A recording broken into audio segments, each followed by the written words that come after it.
August 1944. France was burning under the summer sun, and the German High Command was watching its maps with growing dread. Red and blue pins were being pulled out faster than clerks could replace them. Every day brought new reports of towns lost, roads cut, units surrounded. General George S. Patton's Third Army was not advancing so much as exploding forward, ripping across the French countryside in a way German planners had never anticipated. Defensive lines drawn carefully on paper simply dissolved when confronted by Patton's speed.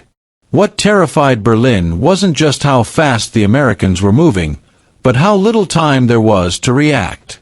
Entire German divisions were being swallowed whole. Supply depots were overrun before they could be evacuated. Communications broke down as headquarters found themselves leapfrogged by American spearheads that seemed to appear out of nowhere. The front was no longer a line. It was a series of fires spreading in every direction. Something had to be done. Something dramatic. Something powerful enough to smash the American momentum and buy time. So the Germans made a desperate choice. They reached for their most feared weapon. The Tiger. 72 Panzer VI Tiger tanks were ordered forward, rushed into Patton's path like a steel wall meant to halt a flood. These were not ordinary tanks. They were the pride of the German armored force, the monsters Allied crews whispered about in fear. Each Tiger weighed over 50 tons, wrapped in armor so thick that most Allied anti-tank rounds bounced off the front like pebbles. And mounted on each one was the dreaded 88mm gun, capable of killing an American Sherman from distances where the Sherman couldn't even fight back. On paper, this should have worked. One Tiger could destroy multiple Shermans in a single engagement. In direct fights, Tigers almost always won. German propaganda had turned them into legends. Allied soldiers called them invincible. If anything could stop Patton cold, it was these tanks. What happened instead became one of the clearest demonstrations in the war of how speed, coordination, and doctrine could shatter even the most terrifying technology.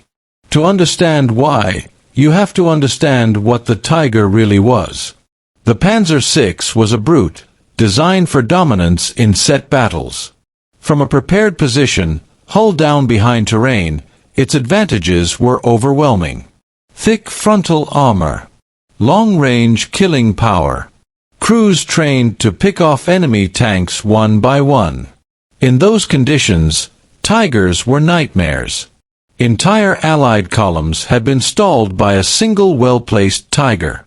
American Shermans, by contrast, were lighter, faster, and far more numerous. They were reliable, easy to maintain, and quick to produce, but they were outmatched in a straight duel. A Sherman crew facing a Tiger head-on knew the odds. It often took 4 or 5 Shermans to bring down one Tiger, and the Tiger would usually kill several of them before it went down. The math was cruel and unforgiving. But Tigers were not invincible. They had flaws, and Patton understood them better than most. They were slow.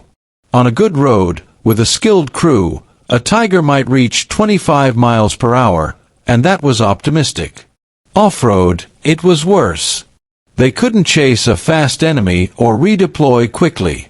They were mechanically fragile. The complex transmission and heavy suspension systems were under constant strain. Breakdowns were common. For every Tiger destroyed by enemy fire, another was often lost to mechanical failure. They drank fuel at an obscene rate. Less than a mile per gallon. In 1944, Germany was desperate for fuel. A Tiger could run out of gas before ever reaching the fight. And most importantly, Tigers were defensive weapons. They were at their best when the enemy came to them. When forced to maneuver, to attack, to respond rapidly to changing situations, their weaknesses became deadly. The Germans knew this. But desperation overrides doctrine. Patton's advance was too fast, too disruptive. Conventional defenses were collapsing. They needed a hammer, and the Tiger was the heaviest hammer they had left. So the Tigers rolled forward. Patton, meanwhile, was not impressed. Unlike many Allied commanders who feared Tigers and planned cautiously around them, Patton had studied German armor doctrine extensively. He respected the Tiger's power, but he didn't mythologize it. He knew exactly what it could and couldn't do, and more importantly, he knew how not to fight it. Patton drilled his officers on a set of principles that would define the coming battle. Never fight the Tiger on its terms. The Tiger wanted long-range duels across open ground. So deny it that fight. Use terrain, smoke, and maneuver to close distance or attack from angles where its armor was thinner. Use combined arms relentlessly. Tigers were terrifying against tanks alone, but they were vulnerable to artillery, aircraft, and infantry anti-tank weapons. Hit them with everything at once. Attack their logistics. Tigers were maintenance nightmares. Find their fuel trucks, their ammo dumps, their repair units. Force them to move and they would destroy themselves. Never stop moving. Tigers thrived against static opponents. Movement forced them to reposition, break down, lose cohesion. And finally, accept casualties. Patton understood a brutal truth. Avoiding Tigers cost time, and time favored the Germans. Losing tanks was painful. Losing momentum was fatal. These ideas were not theoretical. They were drilled into commanders, rehearsed in exercises, and enforced in battle. Tank commanders were not allowed to freeze when Tigers appeared. Artillery officers were trained to respond within minutes. Fighter bombers were placed on priority alert. Patton's army didn't wait for Tigers. It hunted them. Late August 1944, the trap was set. German intelligence identified Patton's likely routes of advance.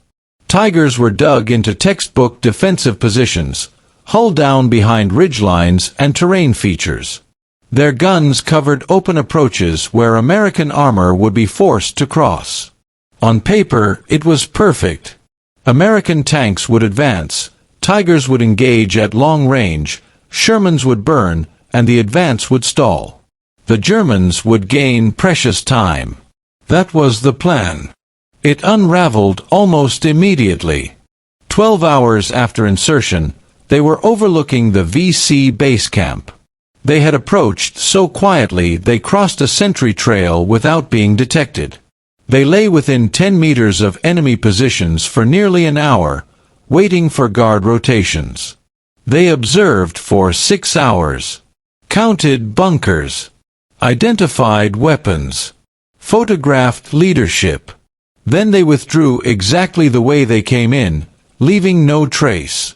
24 hours after insertion, they returned with flawless intelligence and zero enemy contact. Captain Wallace stared at the photos in disbelief. Then he asked the only question that mattered. How the hell did they get that close? The answer came weeks later, during another Australian operation north of Binba village. An SAS patrol tracked a VC supply column for 16 hours without engaging. They predicted where the enemy would rest. They set an ambush not where the VC were, but where they would be. They waited 11 hours. One of the patrol leaders lay motionless while an ant crawled into his boot and bit him repeatedly. He didn't move. 15 meters away, a VC soldier smoked a cigarette, completely unaware he was being watched. When the ambush was sprung, it lasted seconds. Precision fire. No automatic bursts. No grenades. 20 VC were killed or wounded with fewer than 100 rounds fired. The survivors fled straight into a blocking force. 4 minutes. 0 Australian casualties. When American advisors saw the report, the contrast was undeniable.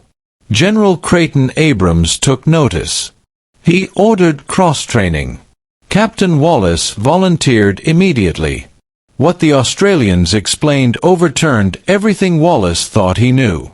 Shorter rifles meant fewer contact points with vegetation. Slower movement meant deliberate foot placement. Heel first, not toe. Tape over metal. Canvas instead of nylon. Silence instead of speed. The Australians weren't trying to win firefights. They were trying to avoid them entirely. Once American teams tried it, results followed. Patrols got closer.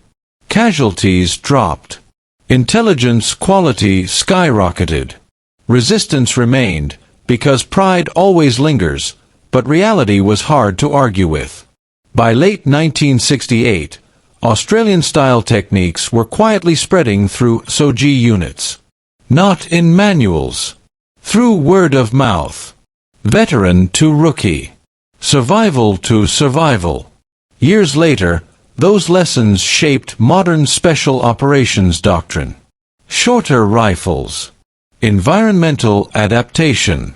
Extreme noise discipline. Patience as a weapon. In 1989, Colonel Jim Wallace stood in front of a class at Fort Bragg holding two rifles, an old M16 and a modern M4 carbine.